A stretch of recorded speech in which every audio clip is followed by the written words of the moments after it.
They came together, they hugged each other on the motorcycle. So I think Martin would like to thank Marquez. I have the bites Okay.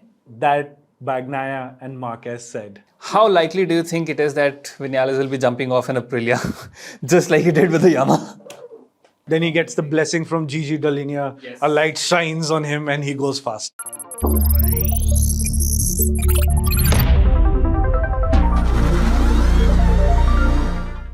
So it's been a fantastic round 2 of the 2024 MotoGP World Championship, and round 2 means we are back with the second episode of our MotoGP podcast. Lot of action to talk about, lots of drama from the Portimao race, and I have none other than Aakash Paul joining me today to have a discussion on how things went. Aakash, Hello. There are multiple ways we can start off this conversation. Let's start with the biggest talking point. Bagnaia and Marquez coming together for a good choice of words. What's your take on it? See, this was bound to happen, and I'm not too surprised that it happened in the second round itself, because everyone knew the moment Marquez has a half-decent motorcycle, he will be fighting, he will be trying to get points, and inevitably, there will be some shoulder barging. Sometimes it will end up in the gravel, sometimes they'll be on the track itself, and that is what happened. It was a very nice move up until they came together.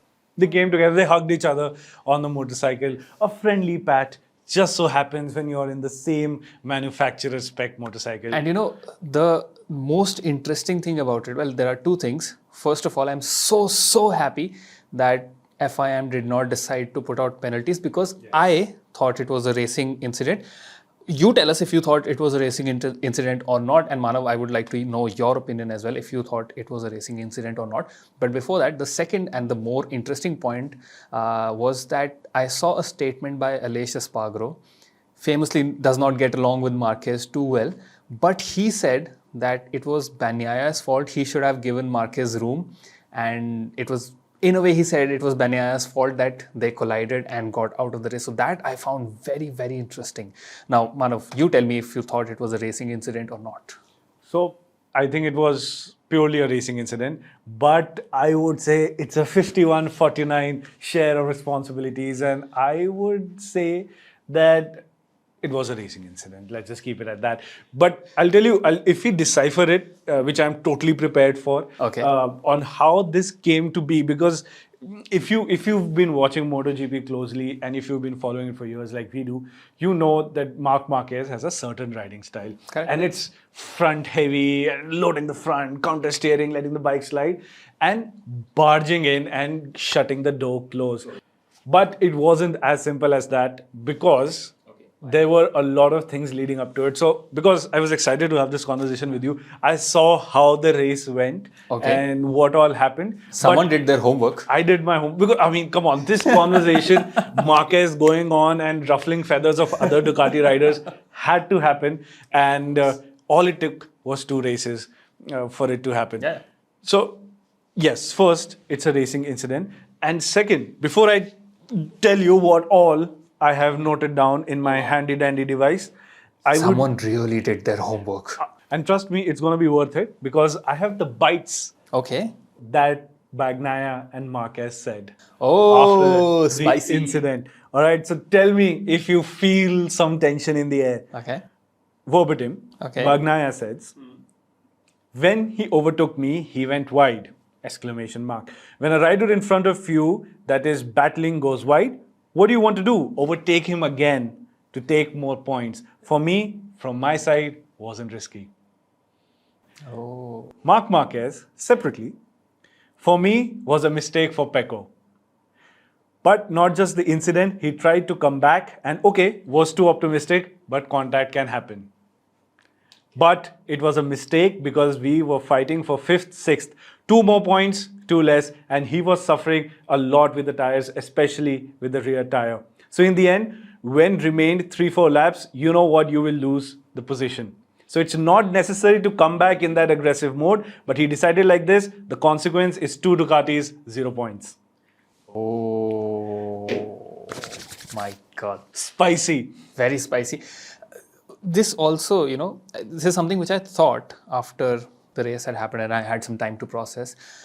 Do you think it would have been better for Marquez to pull this move maybe in the next lap when he had, because even before that he was like sizing up Pecco to, No, okay. So to reach that conclusion, let's take things one by one. It was a couple of laps before Okay. when Marquez tried to pull the same Correct. move from Yeah. the inside to Bagnaia, but he almost lost the rear. Yep. Commentators and us, all of us, lost our collective minds. He's gone, he's back. He was back. And I think the actual culprit, if I may say so myself, was another slightly talked about rider called Pedro Acosta. Because he did a very aggressive pass on Marc Marquez, riling him up. He did an aggressive pass on Pecco Bagnaia, riling him up. And then he was going off into the distance. He had put good distance between them. He was just streaking off. Yeah, so I mean, he deserves a separate section by himself. We'll come to that. We'll come to that. But so he riled up both of them. And Bagnaia, we know he likes to ride clean. He likes to stick to his lines. He's very analytical. And we know Marc Marquez, if he's going for it, if he's made up his mind, he's going to go for that pass. So we see hints of Bagnaia getting aggressive. We see hints of Marquez getting aggressive. And it all led to that time when they overtook each other. Boiling like a kettle. The boiling point. Yeah. But in both of their defenses, Marquez was coming back. Yep. Right? He had gone wide. He was shutting the door. He was trying to do the textbook block pass, but he just ran a bit wide. Yes. Because he can't ride it like a Honda, because he can't load up the front. Obviously, yep. And Bagnaia saw him going wide, and then he just wanted to cut back in. Do the old switcheroo type thing. Like. And if you see the position, that Bagnaia is underneath the bike, so he cannot see where he's coming from. But the level of aggression for both of them was so high that they disbalanced each other and they fell.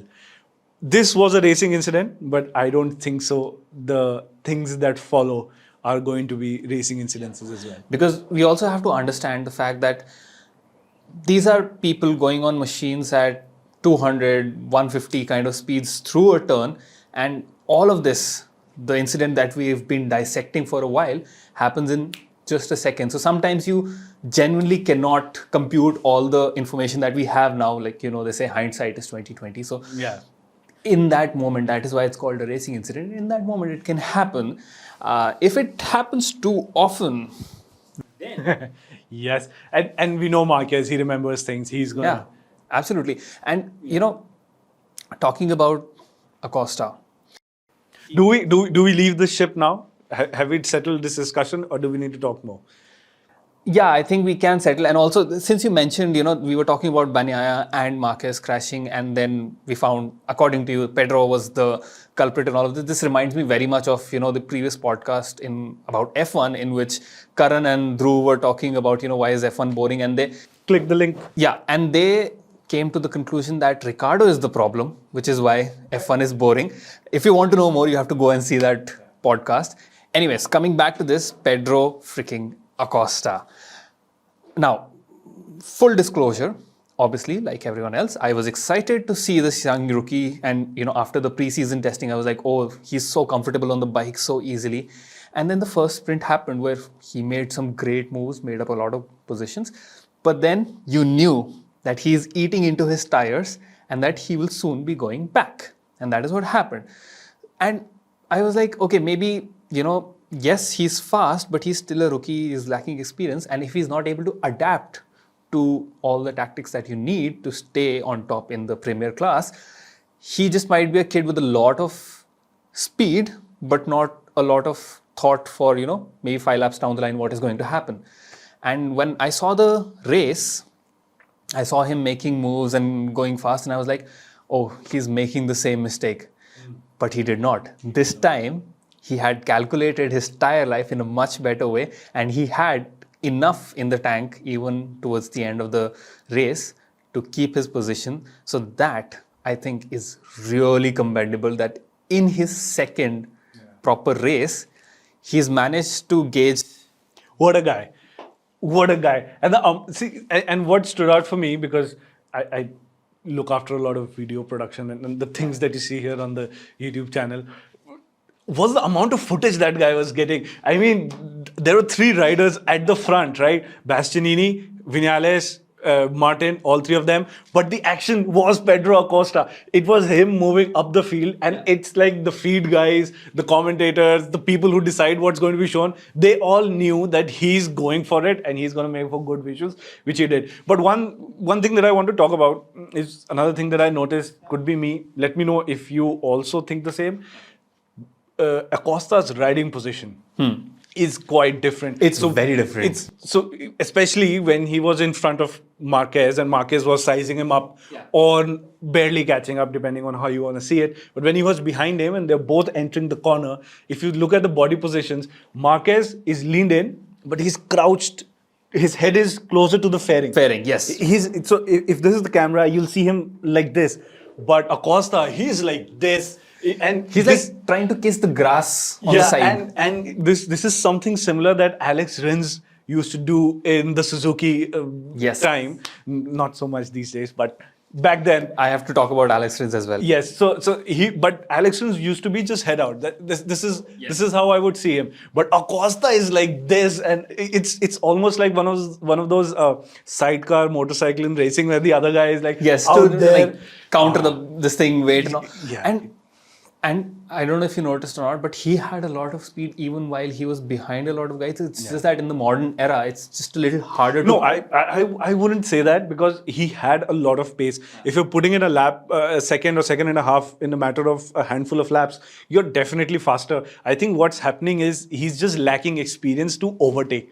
Speed is there. So whenever you would see when he ditched the later pack, he would catch up in a couple of laps. When he ditched Marquez and Bagnaia, he was making speed. So he just needs a clear track ahead of him, and he's just lacking experience. Yeah, because even through corners, you could clearly see, even after taking a tighter line, it looked like he was right on the tail of the rider ahead of him. So, and I mean, that is why he got a podium.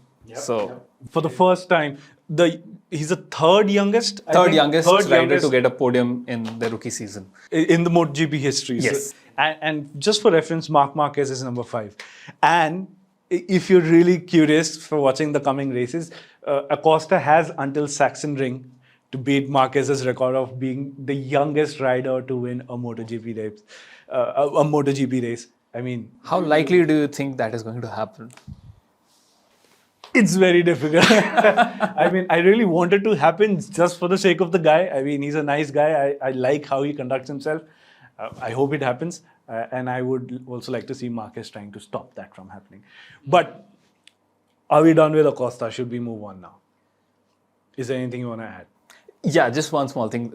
Since you mentioned that everyone is talking about him, again, sorry to take it back to F1, but this is like the reverse of F1 where the sponsors will be very happy that they came together with Gas KTM team because their bike is being seen, their sponsorships are being visible throughout the race.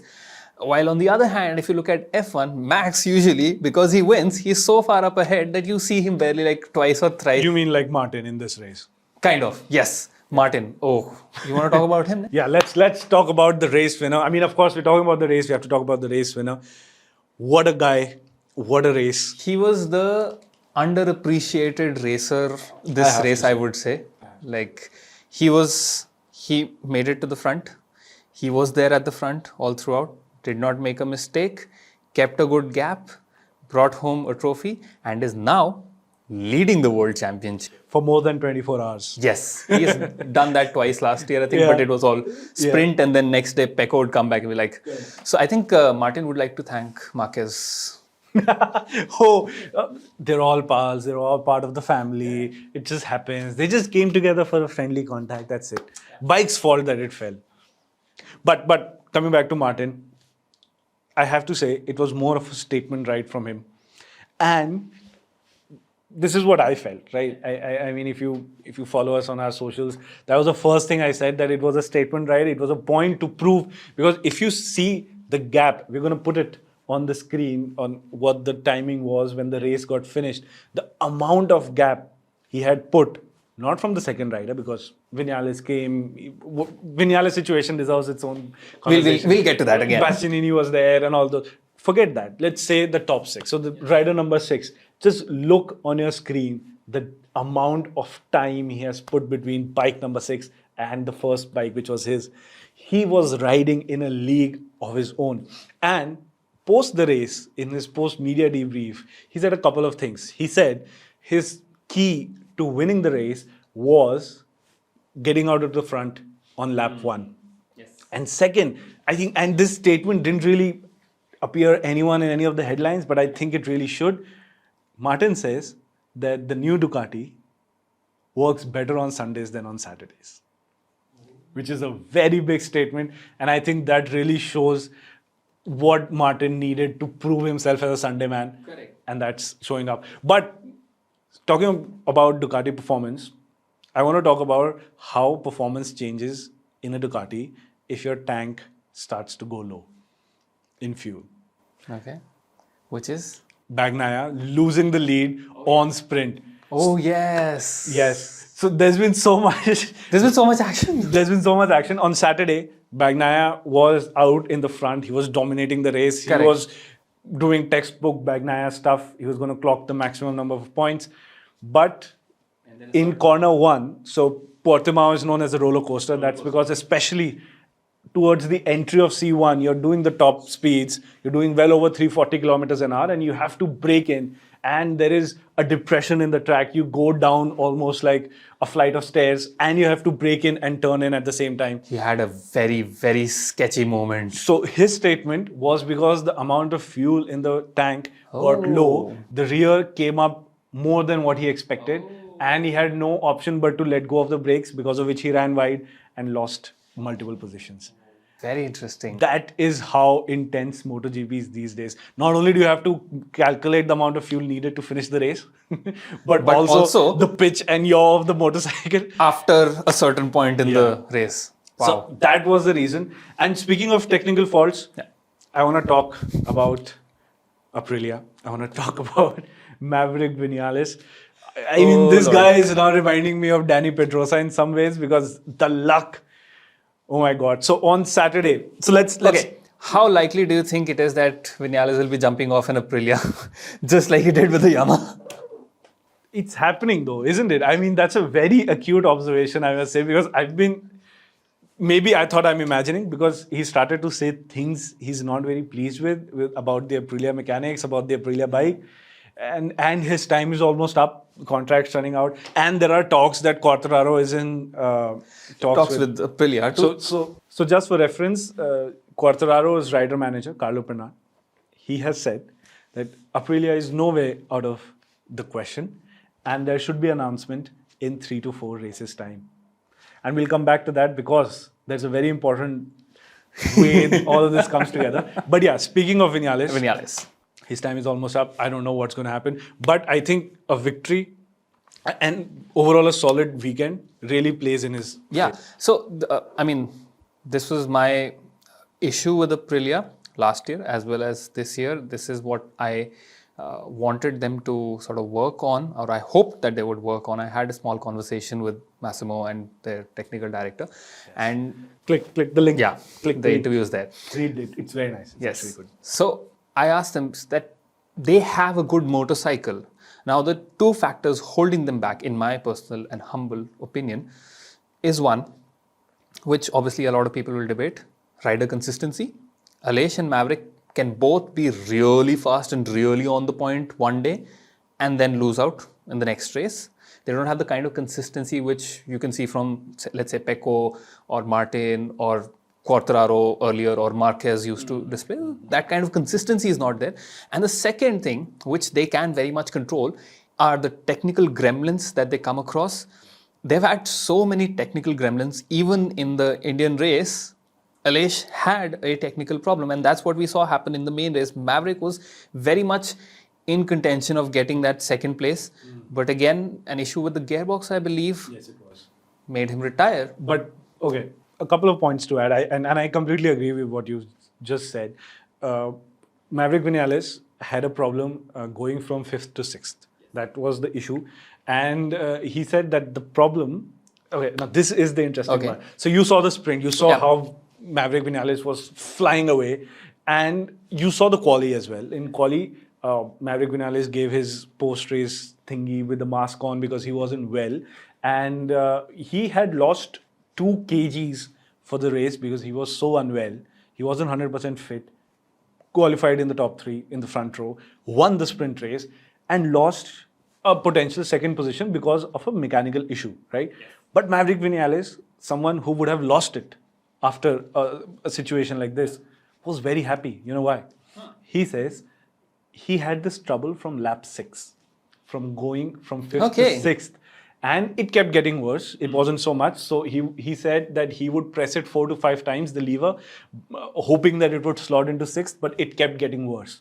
Now, if you think about the race as a whole, it really adds up because he was making so much time, especially through sector 4, through the last corner, because the front grip in Vinales with the bike.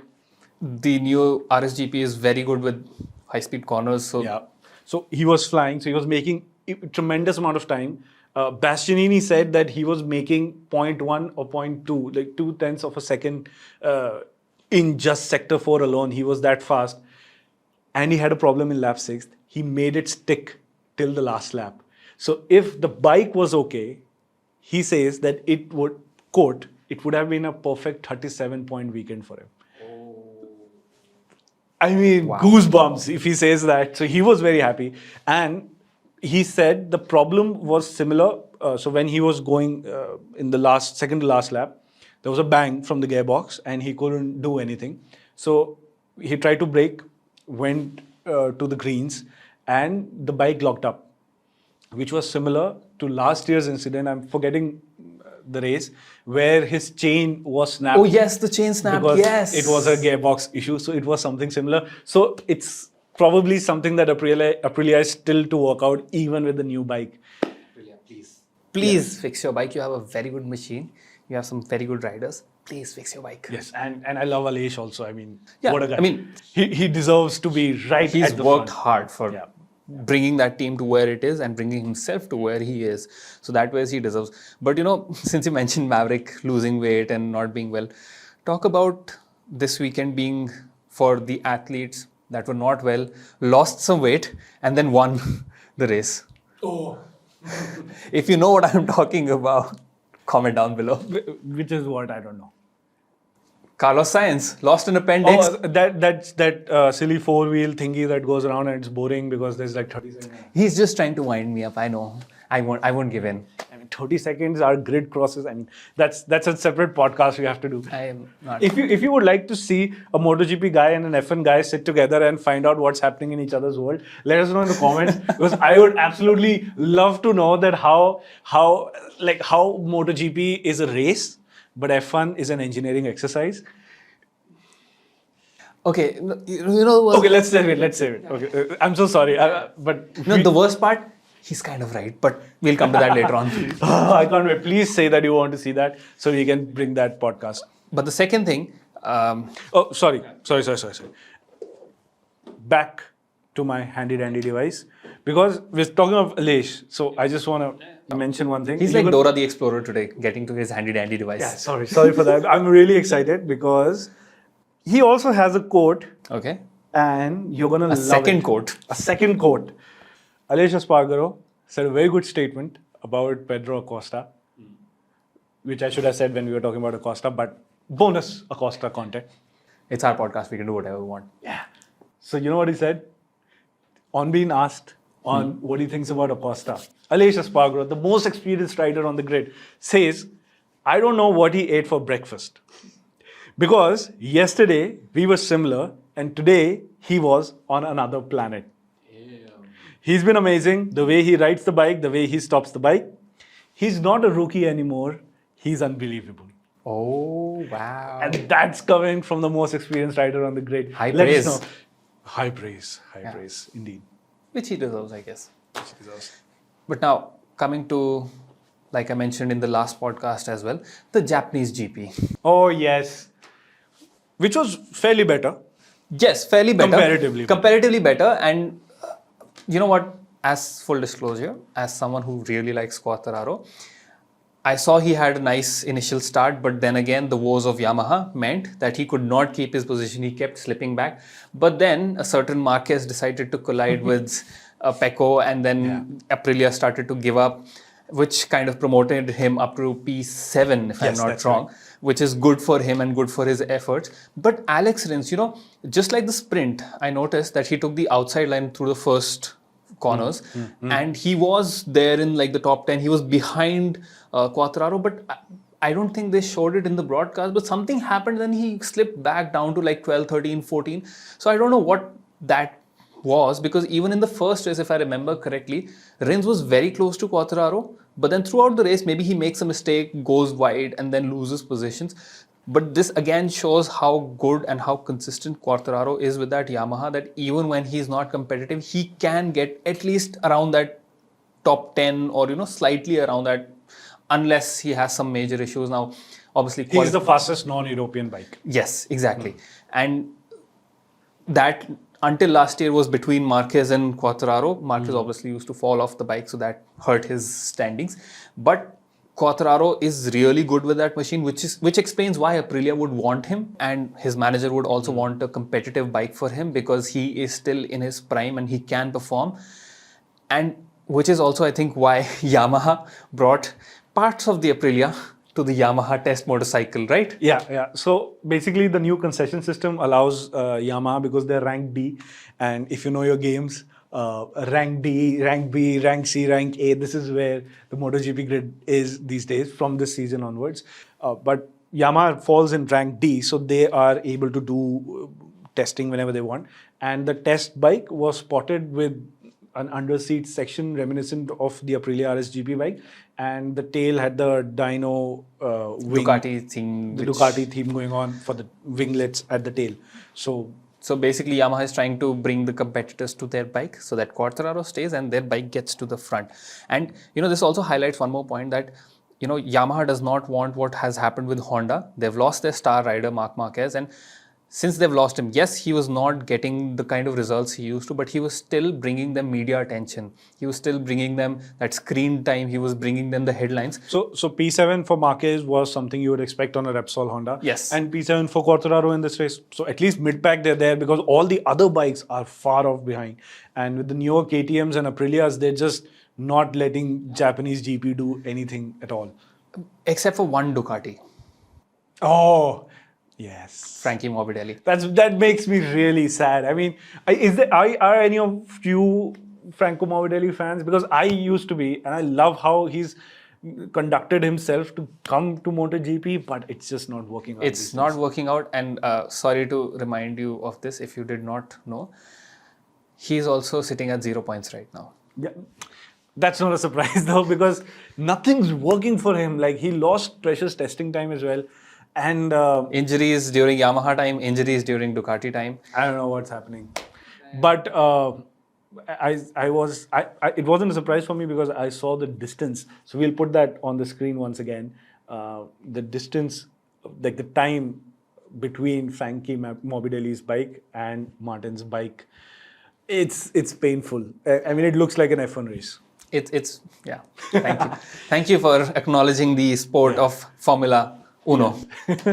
So feeling sad for Talking about Uno, as in our number one, Pecco, what I've also observed is that if you remember last season and the one before that, Pecco probably has this pattern wherein the first few races he will crash, people will question how good he is, and then close to the summer break he'll start becoming better, and then second half he'll start dominating. Then he gets the blessing from Gigi Dall'Igna. Yes. A light shines on him and he goes fast. And he goes fast and he decimates everyone. He makes records like the biggest point deficit that he covered in 22.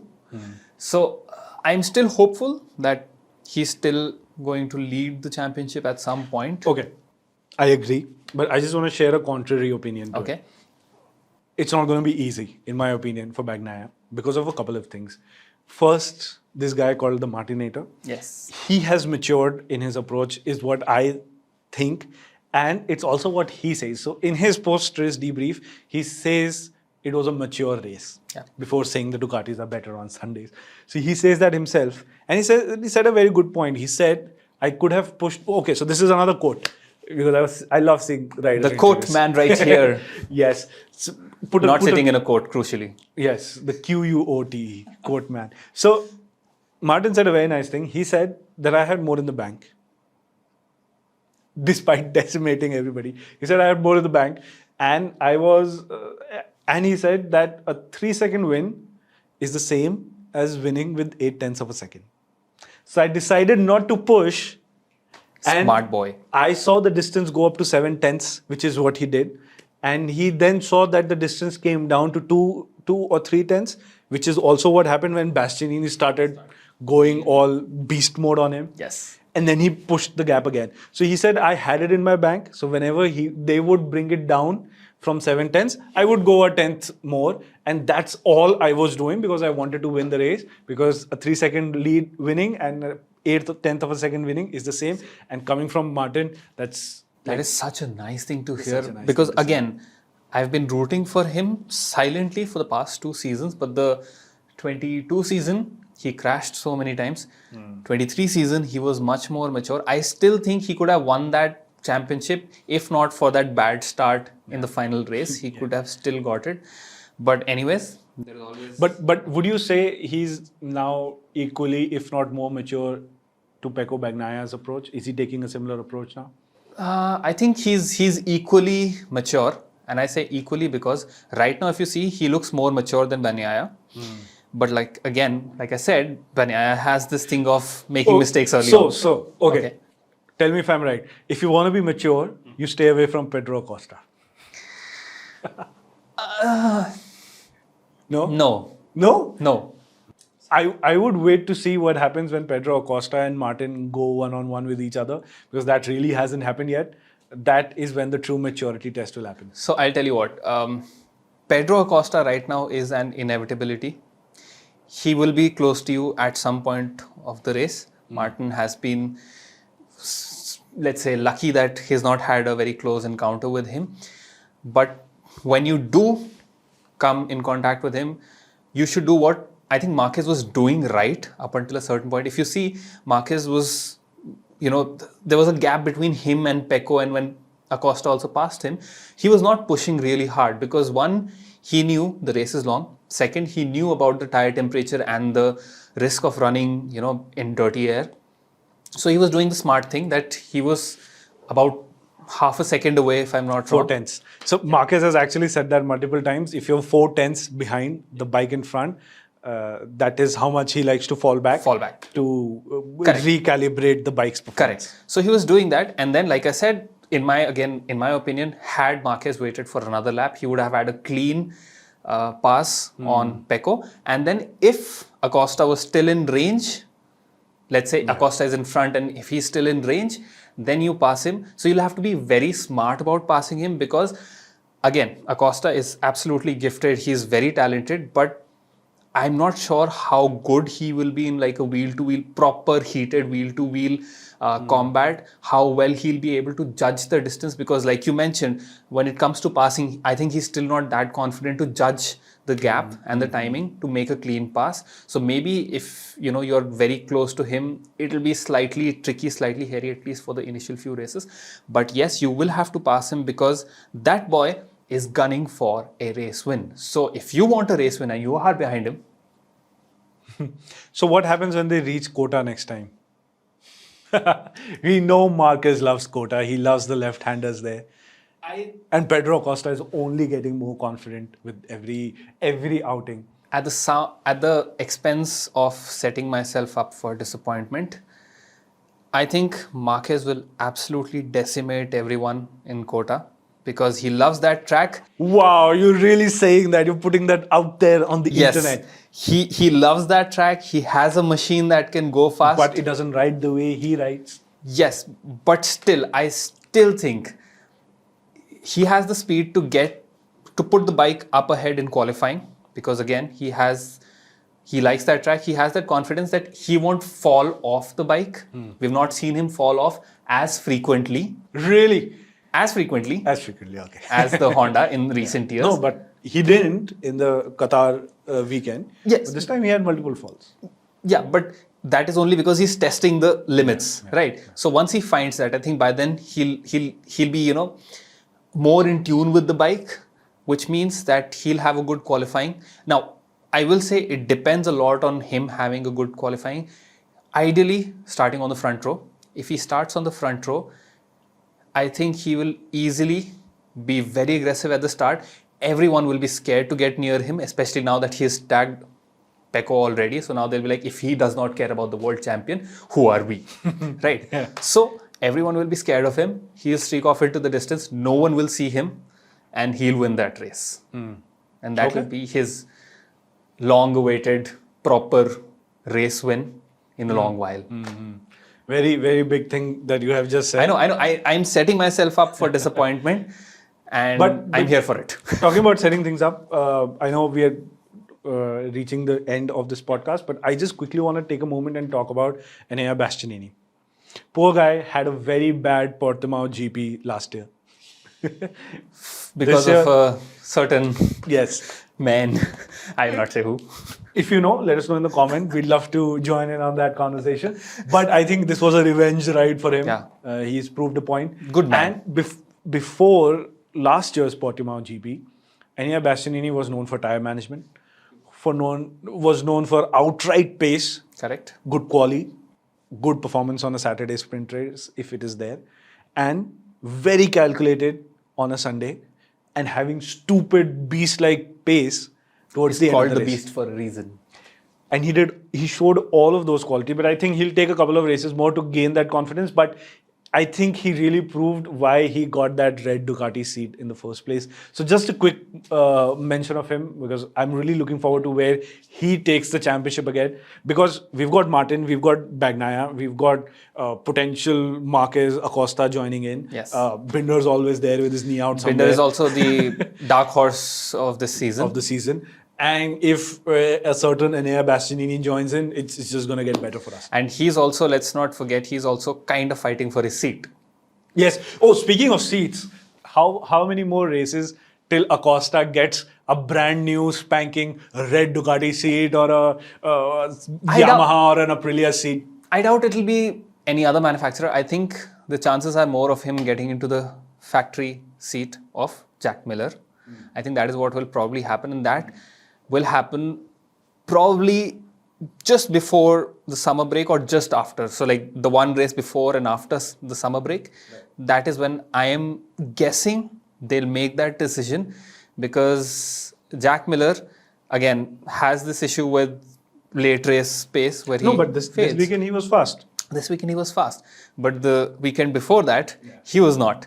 And again, it's a 50-50 thing right now, which is not something you would want, especially considering how when KTM brought in Jack Miller, they were hoping for, I think they were hoping for more than what he delivered last season. Last season again, he had that same thing. And one of the reasons why I think he lost the seat was also because that compared to Pecco, he was not as good. Like you need two riders fighting at the front. And if one is a little inconsistent, in the grand scheme of things, because there's also a constructors battle.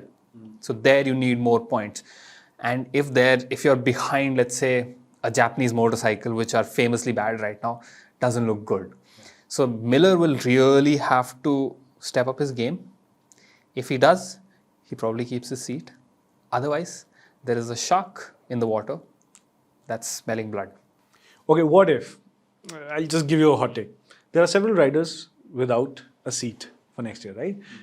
Includes a certain Pedro Acosta, includes a certain Jack Miller, who is trying to protect his throne, includes a certain Marc Marquez, who's up for grabs, includes a certain Fabio Quartararo, who might go to Aprilia. As a return, there's a probable Maverick Vinales in there. So the silly season is upon us. But what if Ducati breaks the bank and gets Pedro Acosta on the red machine, and that in turn frees up a KTM for Mr. Marc Marquez, which is a bike that rides the way he likes to ride. And the Red Bull Association is also And the Peer Mobility Group has a star on their hands. Wild take, I don't know will happen or not. Okay. But just one question. Which red Ducati?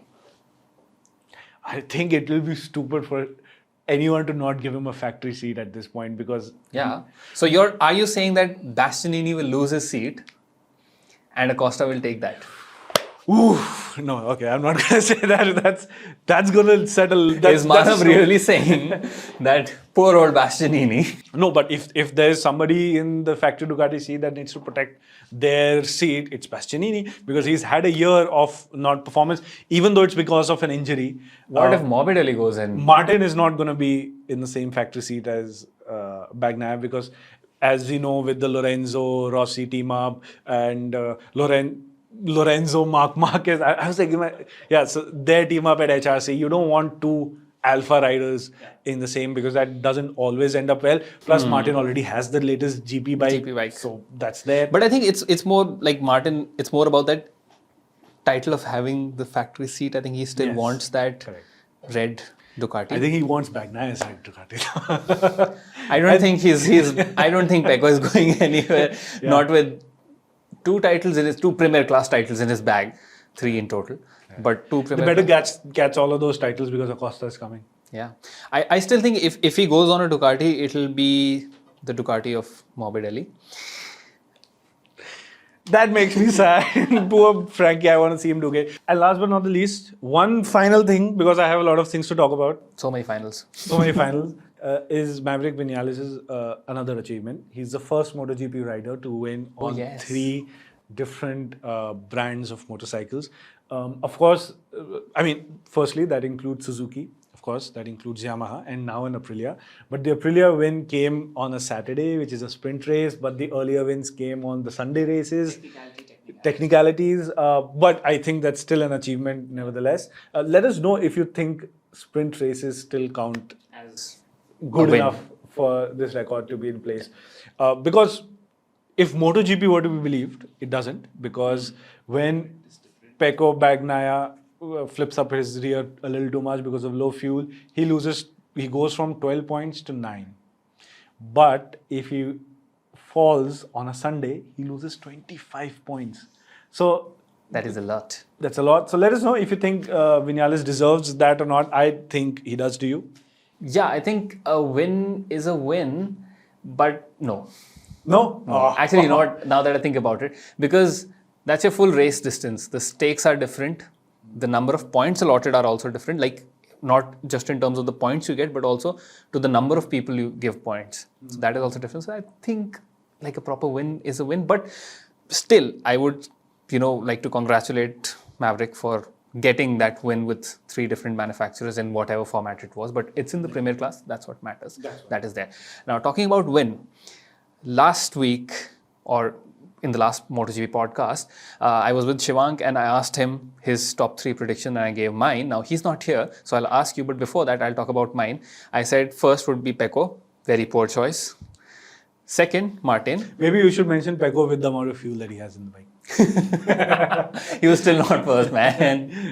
So, second was Martin. He was first. So, kind of half point types.